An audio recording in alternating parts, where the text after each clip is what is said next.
guys.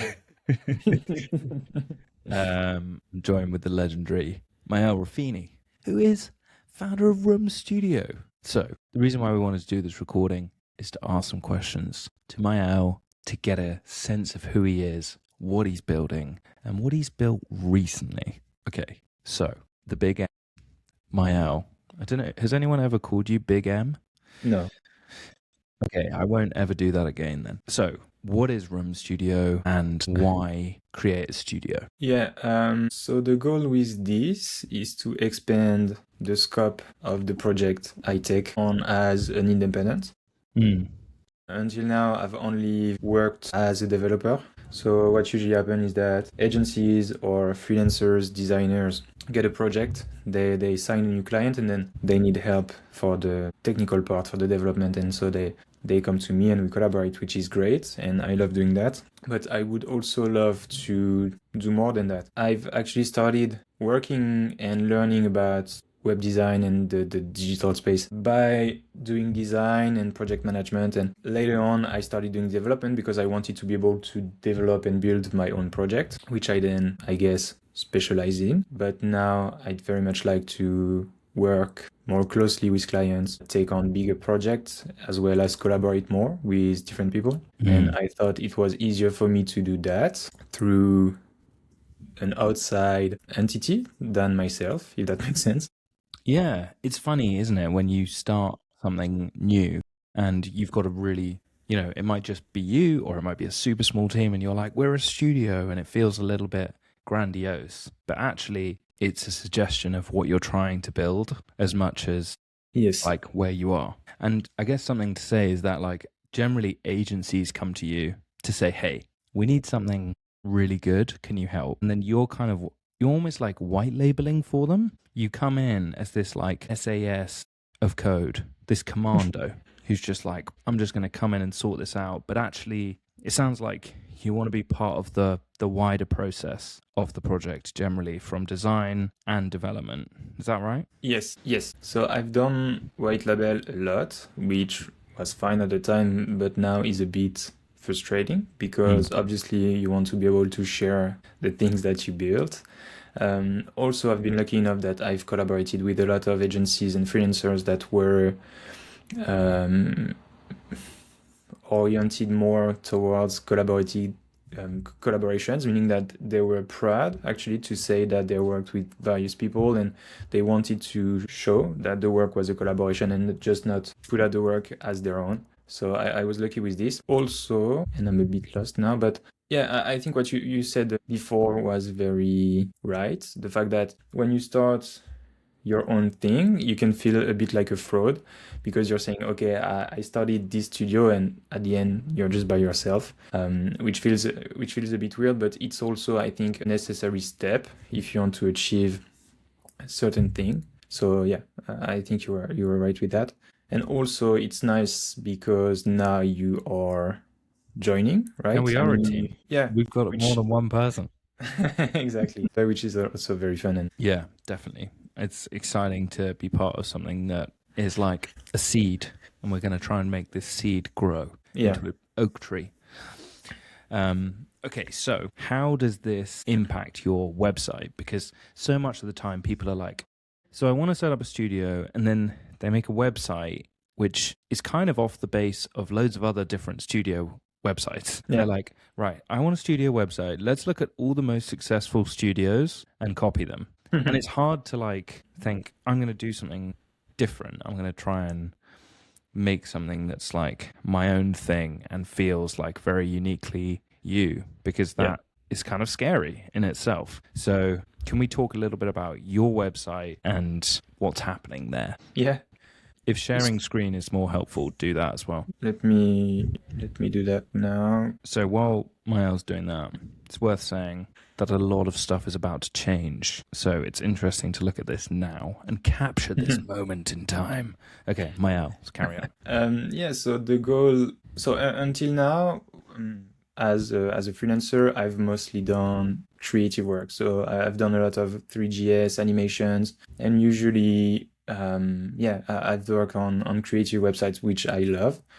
But since I'm now transitioning full-time as an independent, I felt the need to focus more on, I want to say, I don't want to say conversion by itself, but I want to say that sometimes it's hard to understand the value of a creative website, meaning that you are trying to build an experience, or yeah, you're trying to build an experience, and it's hard because then you cannot rely on numbers themselves to value the work you've done, if that makes sense. And so I wanted to, go back to something more concrete, and yeah, that's what I try to do with this website, while keeping a creative side. So basically, I wanted something a bit simpler than what I've done before, and yeah, simpler layouts, accessible informations. Yeah, I wanted everything to be simple while obviously pleasing to look at. But yeah, that's what I try to do.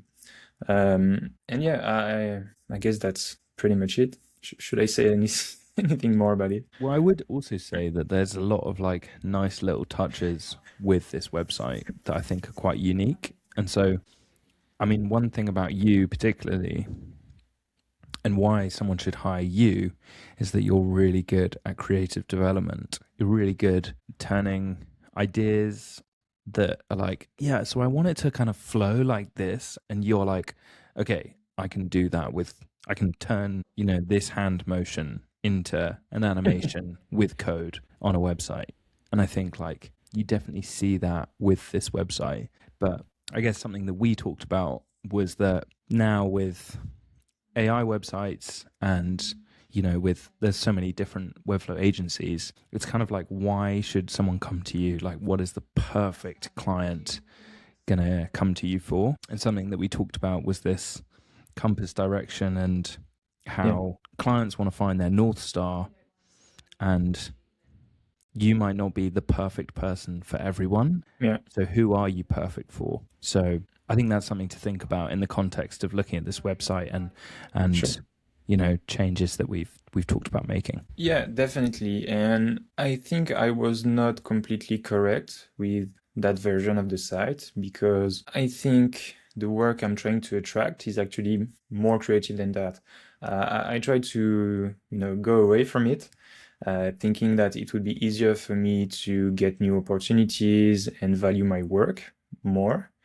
But I've come to realize that yeah, it's just not the case, because there are people way better than me at building conversion-focused websites and building those kind of things. And I think that my value lies in, creative work. And unfortunately for me, I spend a lot of time building this website, which I'm very happy about. But I'm in between two directions right there. I'm not fully into the conversion websites, conversion-focused world, but I'm also not showing the creativity I'm trying to attract. And so that's what we are working on right now. Yeah. So we've done this one at Tambien as well, which is not live anymore, but basically Velia is a company that sells, smart rings. And the build was made in Webflow and then connected to Shopify. And yeah, you could see the ring there, and maybe it makes a bit more sense here than here. I feel like for things that are close up, that have fine detail, it's really nice to be able to click on a particular part of a 3D object and zoom in, or just have it really, really close up like this so that you can really see the detail. Because otherwise, it might as well not be a 3D model. That an image is going to look more realistic. Exactly. So, yeah. Can we talk a little bit about the new website now, Mike? Yes. And let's maybe do this. Can we say, okay, so we looked at the old website, sexy, but why do you want to change it? Just to make that really, really clear to people. Yeah, so the goal now, not the goal, but with enough time, I realized that I wasn't really sharing much about Rhumb. So I've built this whole website I've shared a little bit about it, but then my day-to-day, my process, the way I talked about my activity or anything did not change. And that was because people kept coming to me for the creative work. So they saw my own portfolio, my own website, which is a bit more creative than the Rhumb one. And that's what they wanted. And so I started Rhumb, I've shared it, but I still use my old assets and old way of working, if that makes sense, to attract new clients and to expand my activity. And yeah, I just thought that since we are now collaborating on this, it was important to update the new website to really go in the direction that we think is right, and also to show the work we want to attract. That's very important, I think. And that's what we are now trying to do. People come to you for flair, you know, that's what they want. Like they want the flair creative code. And I think part of that is that, of course, you're going to be doing the basics well if you can do the flair stuff. Like you're not only going to get the work that's maybe like more bread and butter and less like, woohoo, 3D experience. But you'll also get that type of work which you can do, which people can't get anywhere. And especially in this kind of single prompt, get a website world that we're now living in, I think it's even more important to double down on that. With that being said, let's have a look at the website. I think you are seeing it now. Very sexy. Yes, we are. So yeah, basically the goal was to, for every website I've done, every portfolio, I've always had a lot of fun creating a 3D space in Blender and in the browser. So basically, I like the idea of having, since everything I'm doing is digital, I don't have, any physical assets, if that makes sense. I like having this, the thing in the browser and this digital space that illustrates the studio, the activity, and what we do. Is this the perfect studio? Like, is this like your dream studio? No. So this is the result of obviously things I wanted to show, things I like, but also it's the result of a lot of constraints, if that makes sense. So yeah, but I'm very happy about it. So basically what I wanted is that, and I will show that in a couple of seconds, but I wanted to have this space, this it's not a cube, but this square, where, and actually maybe I can show you it from the top. Anyway, let me just finish that before. I wanted to have this space where you could navigate. So let me just show you. So if you go to the work page, you will then navigate to this office space. That's so sick. And yeah, and that's the goal. And then the Rhumb Studio poster on the wall. Yeah, exactly. So then cool. For each page of the site, you will have a different space. And obviously right now, as I said, it's still a work in progress, so this will change. I will have some, hopefully, particles object right there. But Very cool. that's the goal. And then same thing for the about page. And right now, the about page needs to be updated, but for So every we've got page a kind of of the site. gallery, or like it's kind of like a cool living room for the about page, and then obviously the work page is more of an office vibe. The home Exactly. page is like the whole home of Rhumb Studio. Exactly, yeah. What's the contact page? The contact page is a cozy space Yeah, area. yeah. Come sit down on the sofa, have a chat with us. Very nice. So yeah, that's that's the goal, and that's something I really usually like doing. The first portfolio I've built was a bit like that. My current one is also using 3D space, and I really like this idea of having a digital space where you can, I don't know, just chill. If that makes sense. Also, though, you're showing, not telling. Like, I think this is such a massive thing. That real estate above, the home hero header, it needs to hit you in the face. Like, it needs to be like, hello, I'm here. Like, this is what I'm about. Not, I'm going to give you loads of text that explains what I'm about. The text should just support what you're looking at visually, in my opinion. Like, the visual is the thing that you are initially attracted to. And I think it says so much about you, that initial hero header. It's like super clean, super visually impressive, really intriguing, and it makes you be like, wait, what am I? What this feels like so different from any other experience. Website. I mean, it reminds me of like Immersive Garden and other studios that really focus on like visually impressive, but also like pushing the boundaries of what you can do on Safari and other testing browsers like that.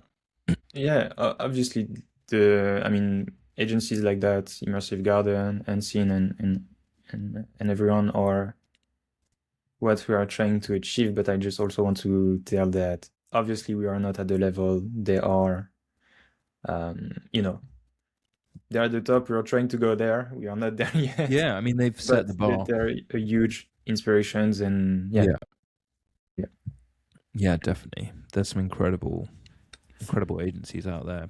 And I guess like in terms of next steps for the website, are you thinking, okay, we need to go through copy and have a think about that, or what is it in terms of launching this to the world? Yeah, so right now I'm finalizing the 3D and the Three.js part. So there are still some small details that need to be fixed, which I'm currently doing. And yeah, next I want to update just every hero sections for every page. So now that we have a 3D for every pages, I'd like to have a specific hero. And then we need to update the copy to just adapt Pop to off our the new page. to the new, I don't want to say positioning, but to the new. Articulation, maybe, Exactly. to articulate what you're trying to do, who you're trying to do it for, why you're trying to do it. Can I ask Exactly. you a little bit about if someone's looking at that and is like, what the hell did you just show me? So you made the objects in Blender. So you made the house in Blender. You've got all the different individual objects that you've put into the scene, like the sofa, the artwork. Then you did the lighting. So textures, lighting. You did everything in Blender. Is that right? Yeah. Okay. So once that scene is done, how the hell did you put that inside your digital space? I think maybe I can show you Blender quickly. Because I know that if I don't ask this, people are going to be absolutely raging. Yeah, I think you can see my screen now, right? Yeah, we're looking at it. So,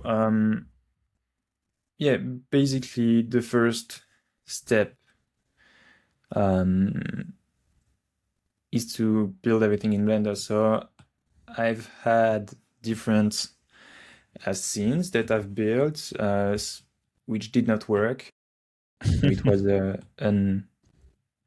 it required a lot of iterations. But yeah, basically I'm building the scene in Blender right there. So let's take this as an example, maybe.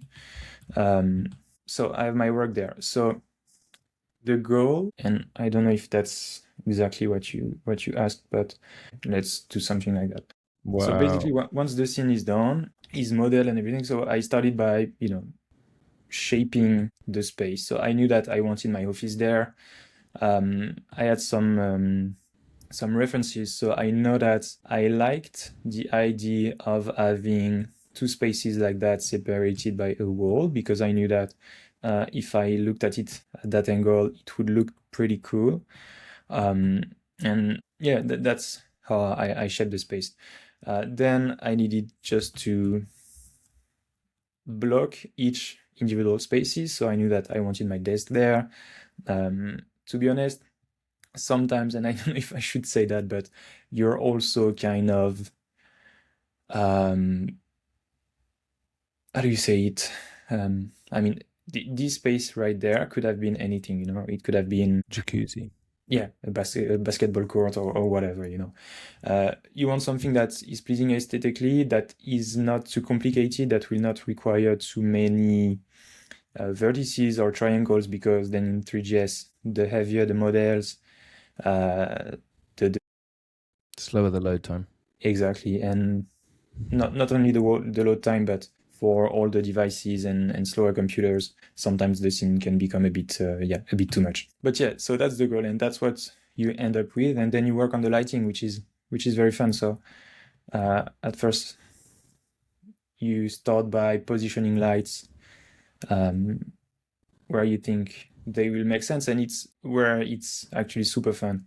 And so, I knew I wanted floor lights. I didn't want any overhead lights. I mean, I do have some, but they're a bit special. And then you work on that, and by adding lights one after another, you end up with a nice scene. And then the issue also, and I'm kind of going all over the place, so I don't know what you do. No, this is good. Talk to me. But as you can see, it looks a bit darker than what we had originally. And it's because when we looked, so I wanted to have a top view like that. But the thing is that it looked, too dark, a bit shit. And so what I did is that I added lights all around the model. So it's like a rim light. Yeah, exactly. And yeah, so you iterate a lot, you try things, you see how they look. So did you try like one room, nail that, then next room, nail that? Or was it like, we're just going to create? Because I'm looking at this like, there's a lot of different elements in every single individual room. There's plants, there's artwork. You need to kind of know what you're putting in one room to know what you're not putting in another room. Like, you don't want the same artwork in all the different rooms and stuff. Like, how did you finish a room before moving to the next room? Pretty much, yeah. So the first space I worked on was this one. And there's actually there's not a lot of things there. Before, at the very beginning, we had an helmet. There were more elements as well. And actually, I'm seeing that, it looked a bit weird, right? Anyway, I'll change that later. There was, not a helmet, but, AirPods and some details and whatever, but then it was too much. So what I've done is that I've worked on that first room. It was almost done, then moved on to the second one, which was about the gallery. Which it's a pretty simple room, and that's why also having this kind of lighting feels a bit like cheating, because a lot of the aesthetic of the 3D lies on the lights, on the colors and everything. So I only have a couple of paintings, a few objects, and that's it. But dude, if you had a lot of light and a lot of stuff, it would look super chaotic. But the light itself gives it that like warm tone, and it makes the things that are there like really punchy. Okay, so I mean, I've got a bajillion questions, but maybe that's just personal interest rather than helpful for anyone listening or watching. If you finish a scene like this, how the hell do you then take it to a website? So what we are doing now is, I'm dividing, let's take this as an example as well. I'm dividing my whole scene into individual spaces like I did before. Mm-hmm. Maybe, you know what, maybe let's take this, it's going to be easier. So let's take the floor. By the way, for anyone watching, this is why most Webflowers don't do this, because this is a whole different program with so much. Well, there's obviously textures, lighting, there's geonodes, there's vertices, there's load speed, there's so much stuff that you need to consider when you do this. So if you're looking at this and you're like quite intimidated, do not fear.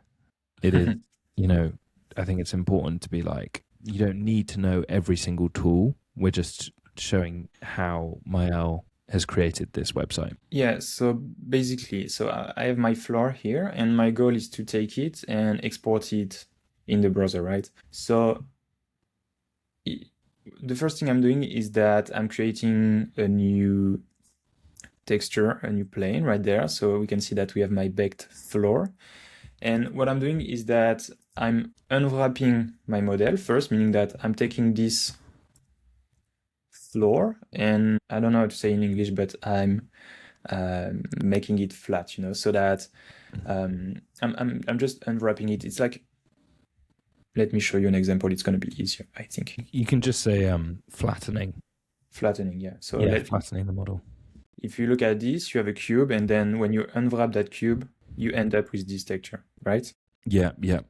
That's what I'm doing. So I'm doing it for every element on the screen. Here we have our floor, and now I'm baking the texture in Blender. So when you are working in Three.js, you have a lot of possibilities, but one thing you can do is export your model, and inside Three.js, add more lights, environments, and whatever, and you will be working with real-time lights, real-time 3D, meaning that you could update the light's position, intensity, and whatever, and it will affect the environment, right? Which is super fun, very nice, but it doesn't look as good, Mm. Here we can see that we have a lot of smooth shadows, and basically the lights, this is not real-time 3D. You can see that if I move the camera, it takes a bit of time for Blender to calculate everything, and because the light, and again, maybe some people better than me will watch this and don't agree, but that's because the light basically is bouncing out of the meshes, and so yeah, it's pretty heavy thing to do in real time. Anyway, so I'm baking the light in Blender, and I end up with this, right? Mm-hmm. And then it's just very simple. I take my model, I just export it into a glTF file, which is a format. I'm importing it in Blender, and I'm using this as a texture. Importing it to Three.js, no? Yeah, using code, basically. It's just a simple code, Okay, nice. And then I guess you then, say you were to embed that on a website,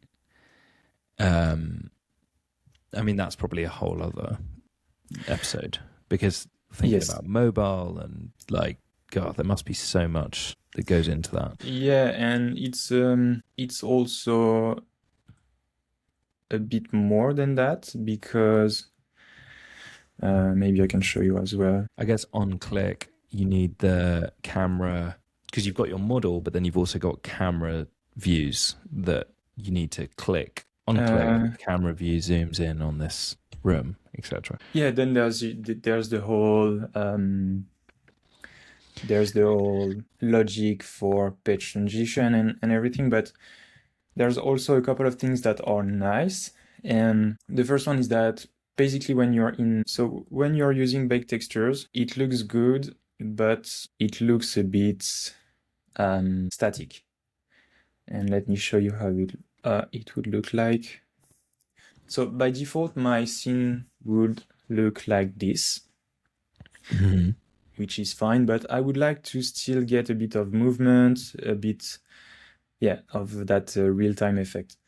And it's going to be a bit too complicated to explain here, but there's a whole phase in Three.js where you can work on details, and you can see that I can change. No way. So that's why you need to label everything so well in Blender, so that you know what the hell you're changing in Three.js. Exactly. And the same thing is true for the floor. So let me just go back to the homepage. So, and maybe my explanations are a bit messy, but I just want to show that because it's just so much fun then to customize everything. And so we can see that we have some reflection on the floor, but by default, the floor would look like this. Shut up. I didn't realize you were doing that in Three.js. Yeah. And so it's fine, it's, this would be okay, but, it's not the same effect as this. No, it's way sexier with that. Exactly. And so, there's a whole part here as well where you need to make sure everything is nice and. But you want to get it as close as possible to your final outcome in Blender. Oh yeah. Because you don't want to export, you don't want to bake and do all that process of rendering if you haven't got something you're really happy with. Because it's a lot easier to edit stuff in Blender. Like you can't edit the position of things and stuff in Three.js. That's in Blender. I could change the position of things here, okay. But since all the textures are baked, the model would change place, but the lights would stay the same. Okay, yeah. That makes sense. And so, that's so mad, the process. Okay, incredible. I feel like there's we could do like literally a 10-hour build with Maël series of like, okay, you're going to build a super simple, Blender scene and then create a website. But that's not what we're doing today. Question for you then, that I imagine people, if they've got this far, are like, what is next for Rhumb Studio? I mean, I don't know. That was a terrible question. Okay, how about this? This is a more interesting question. If there was a headline written about Rhumb Studio in a few years' time, what would it say? I think it's a much harder question than the first one, so I think I will answer the first one. In prison. Rhumb Studio founder. Yeah. That's harder than the first question. Okay. No, I mean, I think it's hard right now to anticipate long term. Absolutely. Because, I mean, things are changing so quickly right now. I mean, and that's why you need a compass direction. That's why there's the compass. But yeah, I mean, the way we work is already so different than it was a couple of years ago. I don't know where this whole AI will take us, how it will affect the way we work, the way clients come to us, or the market itself. So I find it very hard to anticipate the coming years. Right now, I'm trying to focus on the next 12 weeks, the first, the start of the year. Exactly. And right now, what I'd like to do is take the studio back into the correct direction, which is a bit more creative. And I'd also like to be more vocal about it, which we started doing together, posting more, sharing more, and trying to attract work. Yeah, keep this whole creative dream alive. Great. Is there anything else you want to say, share? Is there anything I haven't asked you that you're like, damn it, I wish he asked me this? No, I don't think so. Maybe I don't know if you want, but we can speak a bit more about what you're doing here. And yeah, what the hell am I doing here? So Maël and I have been mates for ages. We started having regular Friday calls to be like, hey, how's this whole life thing going? What are you making? What are you doing? And through that, we helped solve each other's problems, because I'm more like random and chaotic, and he's more calm and considered. And so I think we complement each other quite well. And there's code problems that I had no idea how to work out, and Maël could figure them out in about two minutes after I've spent like 2 days trying to figure them out. And then there's things that I could see about Maël that he couldn't see about himself sometimes. And so we just thought, why don't we try and help each other out and try and work together? And so the idea is that I'm going to be doing a lot more of the marketing stuff in Rhumb Studio, basically the curator of Rhumb Studio, I guess. I want to try and show more of what Maël's up to, show more of behind the scenes stuff, try and do things like this where we, have a chat and just have an honest conversation about what's happening, where it's all going, what are we making, and I guess start more of a open conversation with people that want to interact with Rhumb Studio and Rhumb Studio. So what's coming in real terms is a lot more posts on LinkedIn, a lot more behind the scenes interviews with Maël and collaborators, hopefully. We're also going to be doing a lot more case study content on the website. So that will be both video and written, as well as articles too, about good stuff in the world of web and development. So that's kind of the gist. I think the reason why I wanted to work with Maël, though, over other people is that he's really good at what he's doing, but he's not always the best at talking about it. And what I want to do is to try and help him talk about what he does, because I think he's one of the low-key best developers I know. That's why. Thank you. So that's the gist of why I'm here. But we haven't actually talked about this, Maël and I, because this is kind of off the cuff. Thanks for anyone that's listening or watching, or I don't know what format you will consume this, but I appreciate you. Cheers. Bye.